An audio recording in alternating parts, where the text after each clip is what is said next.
Welcome back to this episode of Inside Stories by Anu in partnership with the Chennai Angels. We are speaking to the founders of the Paperflite team.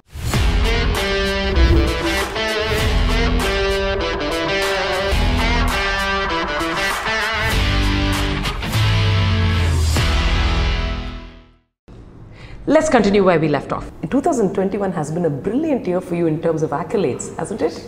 The biggest accolade comes from our customers, the recognition that it comes, right? And there's no better way for us to make a sale than from hearing from our customers. So our customers had voted us as the highest rated content experience platform.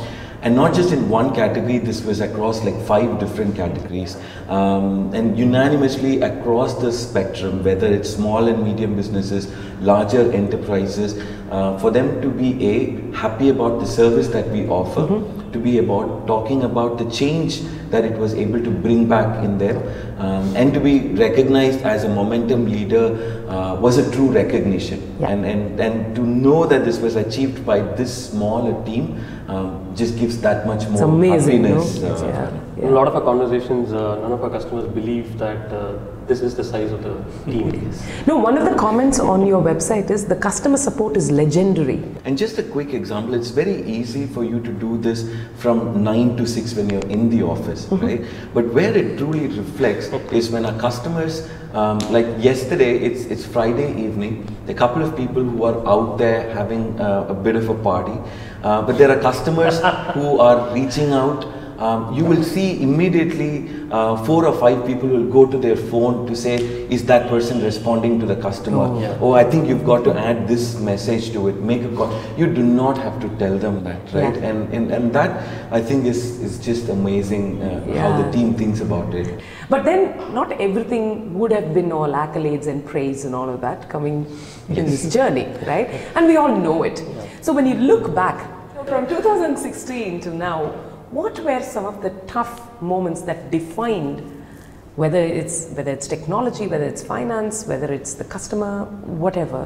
What defined you and your growth? There was a time about 2 years before where we had very little money left in the bank, right? And there was one large customer that was still not sure if they were going to renew the contract or not. So we had 16 people. This was just the beginning of COVID, right? My grandmother had passed away. I was actually attending her funeral in our hometown. And that month, if the renewal were not to happen, we wouldn't be able to pay our team for that month, right?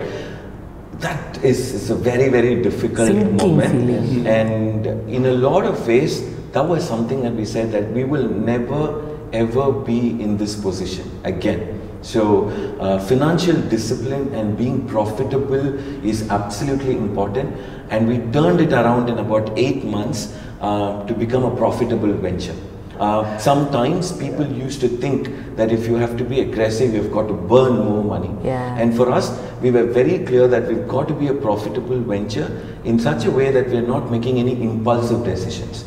Either from a product perspective or hiring, we know what we have and we know how much of a runway that's going to have that makes everybody just be at peace. In the last 2 years, there's a lot of uncertainties. I don't think we've ever been in a position we've got the entire workforce on the floor. There's always something else that will happen to someone in the family, and to be cognizant of it, respectful of it, and know that it is okay if we lose a business. It is okay if some feature does not go. What is important is that people have to be okay, and the joy when they come back to the office saying that, you know, my mom had come back from the hospital, my grandmother is now feeling okay. It's a different type of a joy. I don't think we would ever be able to, we would have appreciated it so much before. So I think that from a bonding perspective, we are much more stronger after COVID than before. So I have Vinod on camera saying it's okay not for a feature to go. Oh, good. That's the part that goes for a cut, Anand. Thank you, good job. But there must be other things as well, customers, technology, which like that. So Well, like, yeah, there are ups and downs in technology, like in terms of like scalability would become a thing. Suddenly would like onboard like 3,000 users, but again, back from our experience from the prototyping thing, we are bound for that. So it's just a matter of time. Like if it comes within 2-3 days, we'll spill it off. During those times, we'll have the pressure, but it's never been like something that we cannot do. It's always we know that we could do it. But the other thing is, I think from a focus standpoint, we know, like you said, we know where we are headed towards, what we want to build at an abstract level as to everything content, which means it's actually harder to say no when someone says, I'm going to pay you so much, can you just change the product to do this? So it usually comes from a larger brand, a lot of money. It's harder to say no, but I think we've held ourselves together to say what we build, what we want to build is what is our focus, and not to stray depending on what is being offered. Yeah, because every time someone says, I want this, I want that, you keep diluting this focus and you keep going this way. Yes. Whereas you want to go this way, isn't it? Yes. I also read an interview and petrol pump story. Absolutely. Yes. No? There was one thing I should blame it on the reporter, because they were really asking for a sob story. You mean it wasn't true? It was, except that Jaeger always felt that, and this notion that people have to glorify some of those difficulties. So you need to have, everyone needs to have a rags to riches type of a story. So Jaeger has always been very conscious to make us that, you don't have to do that. Yeah. Like people talk about successes, you don't have to glorify some of the difficulties to do that. But it's so beautiful that you say that, because when you do that, you're somehow saying that my success, I'm not as proud of it. I want to give it a contrast of that tragedy, so that you will see the success as bigger. Exactly. Right? So anytime, for example, we had a name board that we put up recently, and I was going to say that the natural thing is to go and say, oh, we started humbly with a small space, and now we have moved into a building. Jaeger was like, no, we're not doing that, because there's so much more for us to do.